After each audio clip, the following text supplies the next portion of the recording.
ওয়ানশাক্কাতিস সামাউ ফাহিয়া ইয়াউমাইযিন ওয়াহিয়া। আল্লাহ বলেন আসমান ফেটে যাবে। ফাহিয়া ইয়াউমাইযিন ওয়াহিয়া, আসমানটা সেদিন জীর্ণ হয়ে যাবে।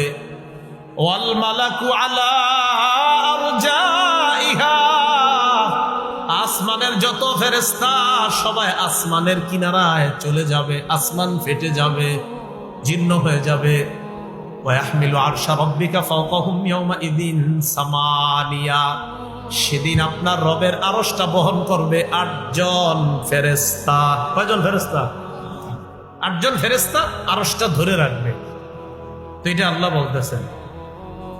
এবার আমাদেরকে কি বলে দেখেন, ইয়াউমাইযিন তু'রাদুনা লা তাখফা মিনকুম খাফিয়া।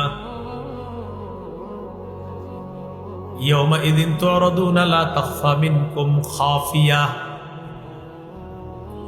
আল্লাহ বলেন সেদিন তোমাদেরকে পেশ করা হবে, আনা হবে, উপস্থিত করা হবে, তোমাদের সামনে আমলনামা দেওয়া হবে।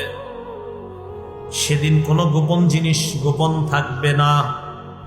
সেদিন কোনো গোপন জিনিস গোপন থাকবে না। আয়াতের অনুবাদটা প্রতিদিন চিন্তা করবেন। আল্লাহ বলেন সেদিন তোমাদেরকে কিয়ামতের ময়দানে আনা হবে, তোমাদের কোনো গোপন বিষয় গোপন থাকবে না, আমি আল্লাহ যদি গোপন না করি।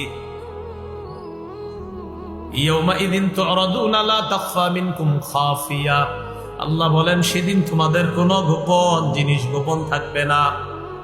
সূরা লুকমানের মধ্যে আল্লাহ বলেন ইন্নাকা ইন তাকুম মিসকালা হাববাতিন মিন খারদালিন ফাতাকুন ফি সাখরা আও ফিস সামাওয়াতি আও ফিল আরদি ইয়াতি বিহা আল্লাহ।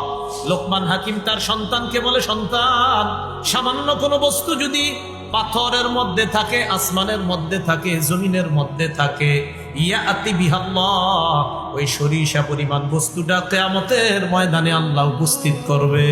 সরিষা পরিমাণ কোন বস্তু পাথরে ছিল, আসমানে ছিল, জমিনে ছিল, আল্লাহ উপস্থিত করবে। আপনার কোনো বিষয় গোপন থাকবে না।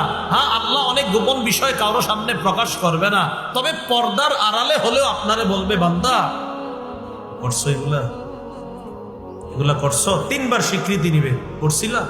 হ্যাঁ আল্লাহ করছিলাম তো। আচ্ছা তাহলে করছিলে এগুলা না? হ্যাঁ। ও ঠিক আছে, তো তোমার যে হালাত কি অবস্থা হতে পারে, পর্দার আড়ালে নিয়ে আল্লাহ তাকে মাফ করে দিবেন। মাফ করার পর তাকে বলবে, থাক, তুমি কাউকে বলা দরকার নাই, যাও যাও, আমি তোমারে মাফ করে দিচ্ছি।